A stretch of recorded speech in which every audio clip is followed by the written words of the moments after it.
근데 애국민중만 가지고는 안 돼요. 거기서 보수까지 가야 된다고 한 20%는. 그러니까 정치 사상이 깊어져야 되는 거예요. 우리의 약점은 뭐냐면 가치를 논의하고 알리고 정립하지 않아요. 야, 개인이라는 게 뭐야? 인디비듀얼, 개체성, 인디비듀얼리티라는 건 뭐야? 야, 진실 존중이라는 건 뭐야?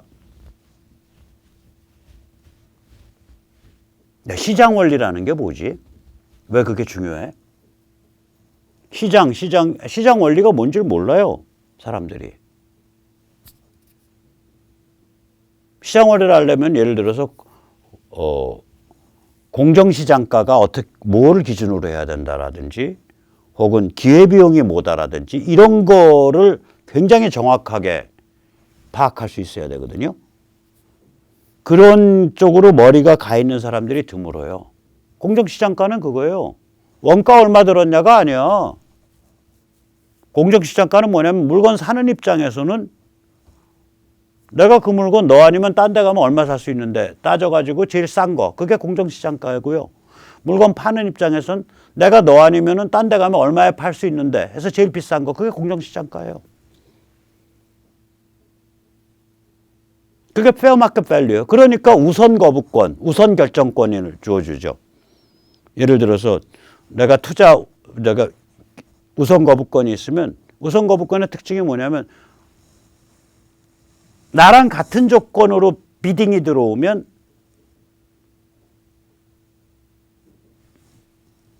내가 먼저 살 권리가 있다는 거예요. 내가 우선적으로 안 사겠다라고 거부할 권리가 있다는 거예요. 그게.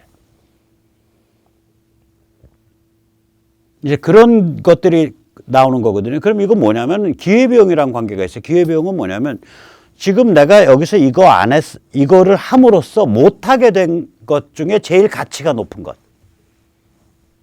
제가 예를 들어서 1,000원을 가지고 지금 나가서 맥콜을 샀어요. 맥콜 한 깡통을 자판기에서 뽑아서 먹었어요.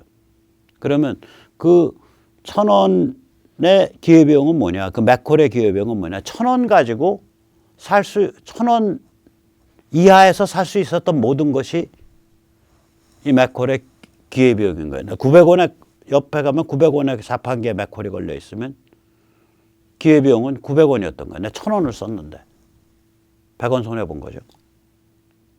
혹은 맥콜보다 훨씬 고급진 누가 봐도 예를 들어서 게토레이가 옆에 보니까 1,000원에 걸려 있어요. 그럼 내가 맥콜 사느라고 게토레이를 놓친 거예요. 그게 기회비용이라고요. 그러니까 뭐뭐 할 뻔했던 것 중에 제일 가격이 높은 것, 제일 가치가 높은 것, 그게 기회비용이에요. 이런 것들이 시장의 기본 개념이거든요. 이런 걸 가지게 되면 어떤 컨셉을 갖게 되냐.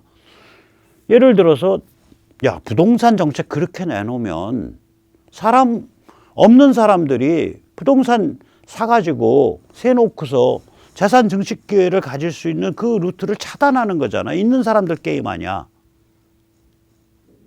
이런 넓은 관점을 갖게 돼요. 시장 원리를 가지면. 이런 것들에 대해서 우리가 잘 알아야 된다고요. 그러면 자유, 진실 존중, 개인, 시장, 민주주의, 그리고 나서는 민주주의의 핵심은 뭐예요? 자연법 정신의 지배예요. rule of law. 실정법에 의한 지배가 아니라. 그럼 자연법 정신이라는 건 뭐야? 왜 그 자연법 정신의 지배가 왜 민주주의야? 이런 문제가 생기죠. 그다음 신앙 영성에 대한 존중. 야, 신앙 영성을 왜 우리가 존중을 해줘야 돼? 이런 문제예요. 이걸 우리가 깊게 고민해 봐야 된다고, 이게. 즉, 다시 말하자면, 우리 쪽, 애국민중 진영의 약점은 뭐냐면, 가치를 논의하고 정립하는 전통이 약해요.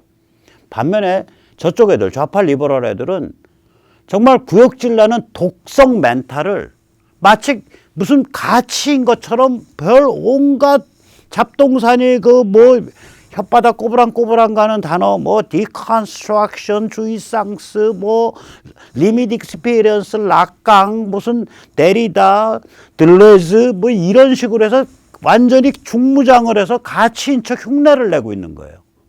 안에 들은 건 독극물인데, 독극물과 다름없는 멘탈인데, 도끼가 막 발산하는 멘탈인데. 그러면 야, 저쪽 애들은 왜 가치가 아닌 거를 가치인 척 흉내를 내는데 우리는 왜 가치를 찾을 생각을 안 하지? 우리가 자기중심적인해서 그래요. 자기중심적이란 건 뭐냐면 우리 말 그러잖아요. 야, 사람 죽으면 뭐 있어? 거기 세상 끝나는 거야. 살 때 잘 살아야 돼. 뭐 이거 참 큰일 날 소리예요. 나는 그 사람들 흔히 하는 말 중에 제일 큰일 날 소리 그거. 또 하나는 뭐야? 인생 별거 있냐? 근데 그 두 말은 정말 인생에 대한 모독이라고 생각해요. 세상에 대한 모독이고. 절대 그 말 쓰지 마세요, 제발. 전 그런 말 하는 사람 보면 그 다음에 안 만나요. 나 죽으면 세상이 끝난다. 이게 가치가 뭔지도 모르고 가치를 외면하는 사람이에요. 우리 중에 상당히 많은 사람들이 그래요. 장담합니다. 이런 사람들은요, 문재인 쪽에 가서 줄 서세요, 차라리. 여기 와서 뭘 흐리지 마시고. 차라리 그냥 좌조마세요. 우리한테 진짜 필요한 건 뭐냐면은 가치 섬김을 할 줄 알아야 돼. 가치 섬김은 뭐냐면 가치 중심이에요. 자기 중심이 아니라. 내가 죽고 나서도 내가 섬기는 가치가 뻗어가도록 살아있는 동안에더라도 내가 노력을 하겠다. 이게 가치 섬김이라고요. 가치 외면이냐 가치 섬김이냐 굉장히 큰 차이가 있어요. 우리 애국민중 성향이 있는 사람 또 그 전에 비주아리 성향의 사람들이 가치 섬김을 깨닫게 되면 이게 바로 보수로 진입하는 거예요. 보수냐 아니냐는 가치 섬김을 아냐 모르냐예요. 이게 굉장히 중요한 말입니다. 가치 섬김, 가치 모심을 아냐 모르냐예요. 가치 모심을 모르면 가치를 모시는 것. 그래서 이 보수 성향의 신앙 영성을 존중하는 까닭이 죽고 나서도 이어지는 생명에 대한 컨셉이 있는 거거든요. 신앙 영성이라는 게 보통 제대로 된 종교 같으면 내가 내다라는 내 죽고 나면 세상도 없는 거지 뭐 별거 있어. 요런 것을 깨주잖아요. 제대로 된 종교는. 그러면서 그 깨는 과정에서 영성을 더듬어서 깨잖아요. 믿음을 가지고 깨잖아요. 그러니까 패턴이 굉장히 유사한 거예요. 저는 뭐 종교기관은 안 다니지만 신앙 영성을 가진 사람들이 내가 죽으면 다 없는 거지. 하나님이고 뭐고 부처님이고 뭐고 다 없는 거지. 뭐 죽여. 나 죽을 때 교회랑 절이랑 다 싹 불질러 버릴 거야. 이런 사람이 어딨냐고요. 없잖아요. 나 죽을 때 세상 다 파괴하고 폭파시켜 버릴 거야. 없잖아요, 그런 사람. 혹은 나 죽으면 다 끝이지. 신앙 영성 가진 사람들이 그런 말 안 하잖아요. 그런 관점을 안 갖잖아요. 그래서 굉장히 유사한 거예요. 가치 섬김과 신앙 영성이 거의 문맥이 같아요. 그러면 나의 생물학적 단위, 요 생명체가 숨지더라도 생명은 이어지는 거고 세상은 이어지는 거고 정신은 이어지는 거고 상징은 이어지는 거고 가치는 이어진다라는 컨셉이라고 이게. 이 대부분의 안타까운 건 대부분의 비주아리들이 가치 중심, 가치 섬김이 무엇인지 몰라요. 더 나아가서 인간이 가치 중심으로 살 수 있다. 가치를 섬기면서 살 수 있다. 인생이 가치 중심 프로세스가 될 수 있다. 돼야 한다. 인생이 가치를 섬기는 프로세스가 돼야 한다. 이 컨셉 자체가 없어요. 이 컨셉이 가장 중요한 컨셉입니다. 좌냐 우냐 애국이냐 아니냐 떠나서 이거가 돼 있으면 그리고 핵심 가치를 제대로 보기 시작하면 굉장히 맹렬한 애국, 굉장히 맹렬한 민중주의, 굉장히 맹렬한 보수가 됩니다. 진짜가 됩니다. 진짜 동지가 되는 거예요, 이게. 나 죽고 나서 세상을 걱정하는 사람을 어떻게 감당할 거냐고요. 나 죽고 나서 세상을 겨냥하고 오늘을 한 걸음을 내딛는 사람을 어떻게 이기냐고요. 그래서 저 좌파 리버럴들이 그걸 무서워하는 거예요. 그래서 마치 자기들이 가치를 섬기는 척하고 흉내를 내는데 그 가치란 척하고 해서 근사한 단어, 뭐 아까 조국이가 쓴 뭐 락강, 쥐상스, 뭐 데리다, 들레즈 뭐 이런 근사한 단어로 포장되어 있는 꼬부랑 단어, 특히 뭐 성인지 감수성, 여성의 자유, 낙태의 자유, 뭐 이런 젠더 근사한 단어로 포장되어 있는 그 알맹이는 뭐냐? 독극물 덩어리랑 다름없는 도끼라고. 도끼예요. 자, 그래 비자리들은 대부분 그럴 거예요. 또 애국 민중 중에 상당수는 또 어떤 증상이 있냐? 무슨 가치를 섬겨야 되냐? 이 화두 자체를 몰라요. 아, 나라를 섬기면 됐지. 더 뭐가 필요해? 나라 섬기면 되는 거 아니야? 거기다가 또 우파 운동권에서 왔다 갔다 한다는 양아치들이 그래요. 아, 저거 백모, 저거 머리 복잡한 놈이야. 저거 옛날에 빨갱이여갖고, 아주 요소를 하니까 그런 거 하지 마. 우린 정통 애국이야. 나라 섬김 그 자체야. 대한민국이란 네 글자 만들어지기 전에 인류는 엄청나게 오랫동안 엄청나게 심오한 고민을 했거든요. 그럼 그건 다 어디다 내다 버렸냐 이거요. 대한민국 오늘 망해도요, 인류는 안 망하거든요. 안 망해야 되고. 그건 다 어디다 내다 버렸냐고요. 그런 폭넓은 사고방식은. 왜 거기 다 문을 닫아놓고 애국이란 두 글자 안에 자기를 붕어빵 속에 풀빵기기에 들어간 것처럼 집어넣고서 스스로 찍으려고 그러냐고요. 인생이 불쌍하죠. 그래서 이제 우리가 좀 고민을 해보면 보수가 되려면 보수는 뭐냐? 왜? 무엇을 위해 애국하는 거야? 라고 물음을 묻기 시작하면 이제 그게 진짜 애국민중 중에서도 핵심부 10에서 20% 거기로 진입을 하는 거예요. 10에서 20%가 미국을 기준입니다. 한국은 제가 모르겠어요. 한국은 글쎄요. 10에서 20 힘들어요. 한국은. 애국 민중으로서 애달고 뜨겁긴 한데 이게 이제 시작한 거예요. 발걸음. 한마디로 애국에서 가치가 빠지면요. 국가주의가 되고 말아요. 애국을 하려면 이걸 물어야 돼요. 우리나라가 어떤 가치를 담아내는 나라가 돼야지? 어디로 나가야지? 어떤 정신적 가치를 담아내야지?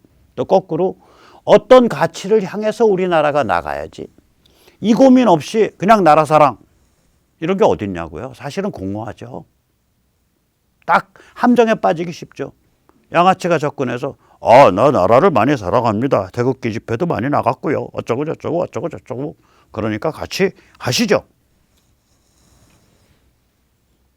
이 바닥이 험한 게 사람을 검증할 기회가 없었잖아요. 서로 나이 들어서 만나가지고 그 사람이 어떤 백그라운드를 갖고 있고 어떻게 인생 살아온지를 몰라요. 운동권 출신들하고 달라요. 검증할 기회가 없으니까 사기를 당해본 다음에야 저놈 나쁜 놈일세를 알아요. 그거 한 두어 번 당하면 야 지긋지긋하다 나 그 바닥 안 나가 이렇게 되는 거예요. 두 번째, 파퓰리즘에서 가치가 빠지면 무식하고 사나운 민중주의가 돼요. 파퓰리즘에 두 얼굴이 있다고요. 죽창 들고 설치는 것도 파퓰리즘이에요.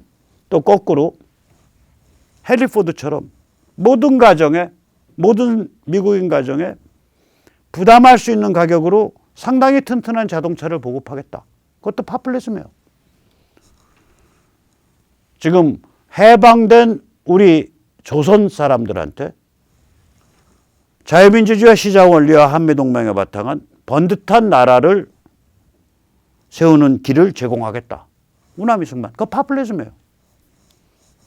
단군 이래 찢어지게 가난하게 살아온 굶어 죽기를 밥 먹듯이 한 그런 우리 사람들이 다 같이 잘 살아보고 다 같이 깔끔하게 살아보는 기회를 열고 싶다.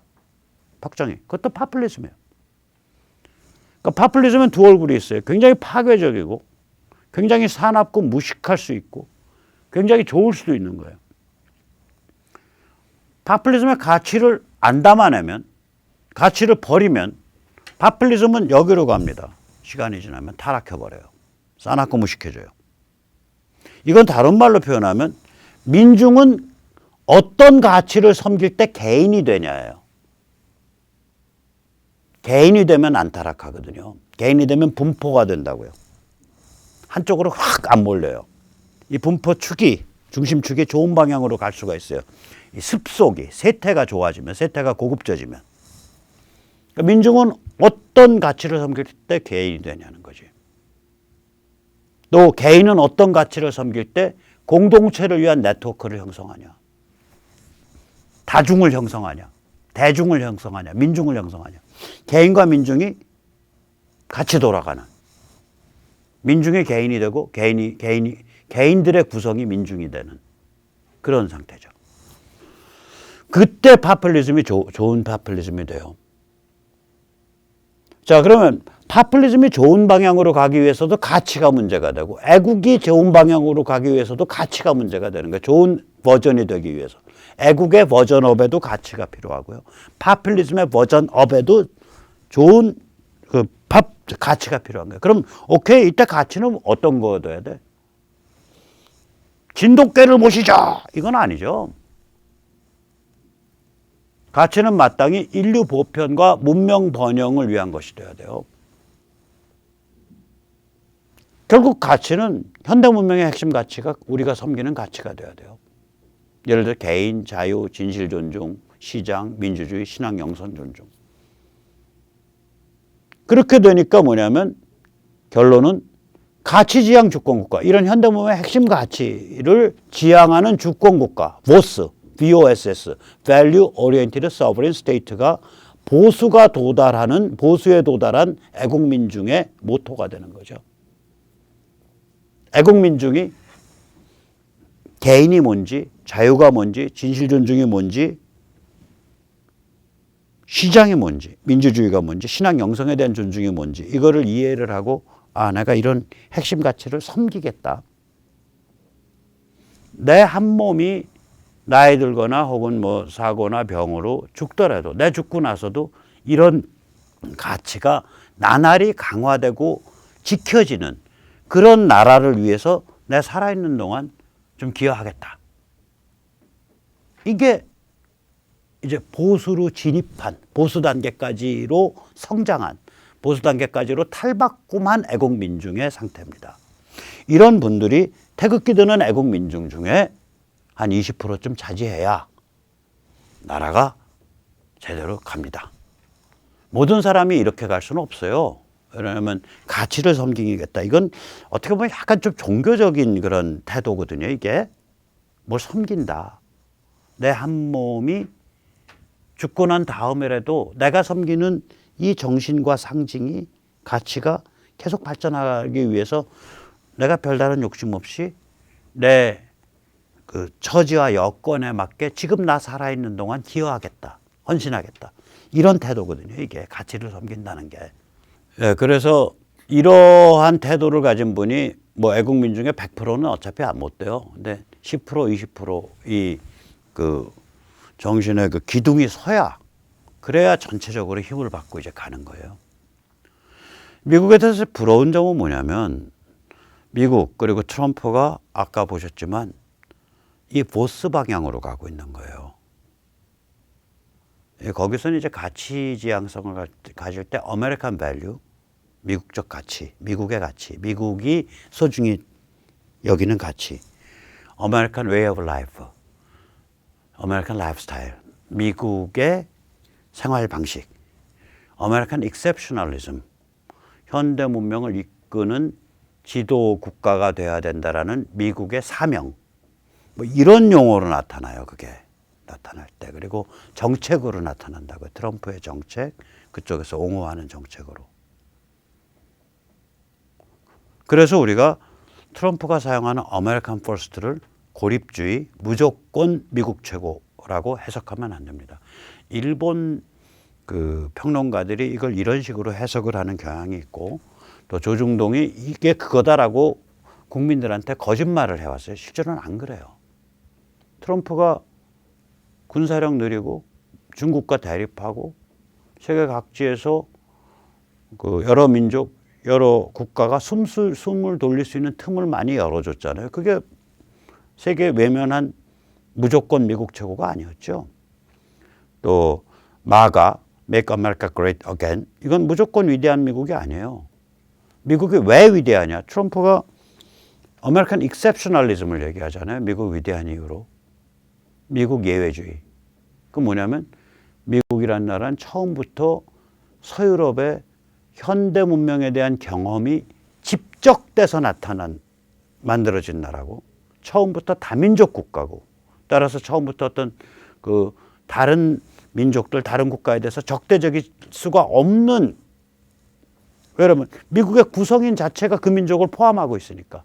그러한 아주 예외적인 성격의 나라인데, 이게 사이즈도 크고 뭐 자원도 풍부하고 사람들도 굉장히 그 근면하고 건실하기 때문에 결국은 현대 문명을 지도해야 되는 운명을 가지고 있다. 이런 의미거든요. 미국 예외주의가. 그러니까 그 미국 Make America Great Again은 미국 예외주의 개념이에요, 이게. 그냥 무조건 위대한 미국이 아니라고요. 미국 예외주의 안에는 현대 문명을 지도할 수 있는 그러한 멘탈과 힘을 갖춰야 된다, 우리는. 우리 팔자가 그러니까 그런 뜻이 있다고요, 여기에. 그래서 부러운 거죠. 이미 그 안에 트럼프가 표방하는 애국민중주의 안에 이미 보수의 기둥이 아주 단단하게 서 있는 거예요. 그러니까 두겹구조, 그러니까 이중구조로 보시면 되죠. 핵은 보수고요. 겉은 애국민중주의예요. 자, 이제 마지막 말씀 좀 여쭙겠습니다. 보수는 정신의 반란이고 정신의 귀족이에요. 우리가 반란 그러면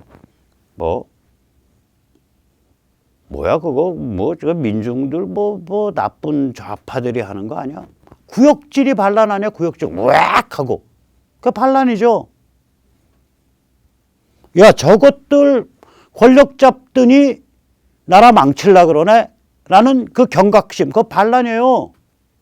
정신적 반란이에요. 심리적 반란이에요. 제가 문재인 정부 출범 때 울산에 가서 기자회견을 한번 했더니, 아니 어떻게 감히 정부에 대해서 그런 말을 합니까? 라고 기자가 묻길래, 지금 물으시는 분 지금 그때 제가 2019년이니까 지금 물으시는 분 21세기 2019년에 기자 하시는 분이에요? 아니면 1980년대 신군부 보안대에 있던 분이에요? 보안사에 있는 분이에요? 내가 그렇게 물었어. 지금 당신 뭔 소리냐? 정부에 대해서 비판 못하냐? 뭐 나라님이냐? 근데 나중에 생각해 보니까 그 사람이 느끼기엔 제가 반란자로 보이는 거야. 맞죠? 저 반란이죠. 그래서 이제는 애국이 반란이고 반란이 애국인 시대예요. 이게 보수는 반란자라고요, 이게. 에드먼드 버크 뭐에 대해서 반란했냐? 프랑스 혁명에 대해서 반란했어요. 영국에서도 프랑스 혁명과 같은 운동을 일으켜서 왕실을 없애버리고 공화국을 만들어야 됩니다. 그러고서 따돌고 다녔거든, 영국의 골빈자들이. 그러니까 뭐라 그랬냐? 야, 인마 우리는 민주주의 100년 전에 했어, 인마. 1688년에 했어. 그리고 지금 프랑스, 너가 찬양하는 프랑스, 그때는 아직 루이 16세 목 자르기 전입니다.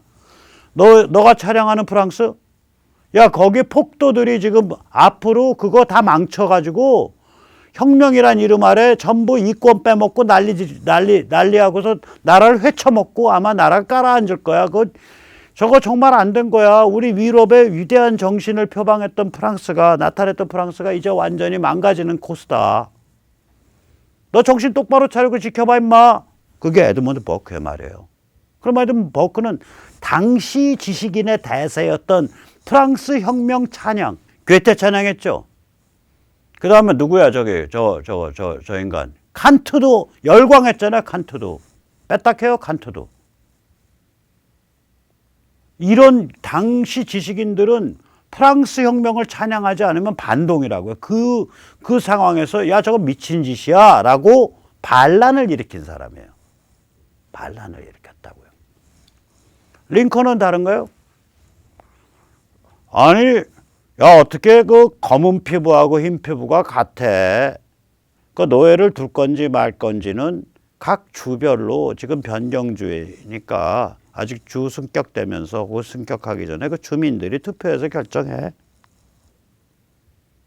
그러한 그 안이한 생각에 대해서 반란을 일으킨 거예요. 그게 얼마나 구역질 나는 생각인지. 이 애국심과 구역질 때문에 우리는 좌파 리버럴에 반란한 반란자들이에요. 그게 애국민중주의죠. 이 반란 과정에서 현대문명의 핵심 가치를 찾게 되고 그걸 섬기게 돼요. 그럼 반란을 해서 그 다음에 보수로 탈바꿈 하는 거예요. 그러면서 이 핵심 가치의 의미와 소중함을 몸과 영혼에 익히게 되죠. 몸과 영혼에 뭔가 소중한 가치를 이해하게 되면 이게 뭡니까? 정신의 귀족이에요. 반란에서 섬김까지, 애국적 구토, 우악부터 보수까지. 이 정신의 여행. 우리 한번 같이 밟아가 보시죠. 따로 여행 경비는 없습니다. 내 마음을 곧게 세우고 내 눈과 귀를 닦으면 그 길로 갈 수 있습니다. 자, 이제 마지막. 우리가 지금 할 수 있는 것. 아무것도 할 수가 없죠, 사실은. 그 참 깝깝한 처지예요. 트럼프가 있는 것도 아니고, 공화당 내, 그 미국처럼 공화당, 그러니까 정당 내, 야당 정당 내에 아주 다이내믹한 요소가 있는 것도 아니고, 또 언론 중에 그래도 괜찮게 돌아가는 언론이 하나라도 있는 것도 아니고, 무지하게 깝깝합니다. 그러나 궁죽통일하고 했습니다. 그게 어떤 계기로 어떤 방식으로 닥칠지 몰라도 서명으로 뭉쳐서 애국전선을 준비해 가시죠. 우선 백신 가지고 상대방을 몰아붙여 가면서 그렇게 준비하면 될 것 같습니다. www.lisol.kr/s1입니다. 네, 그럼 오늘 여기까지 모시겠습니다. 감사합니다.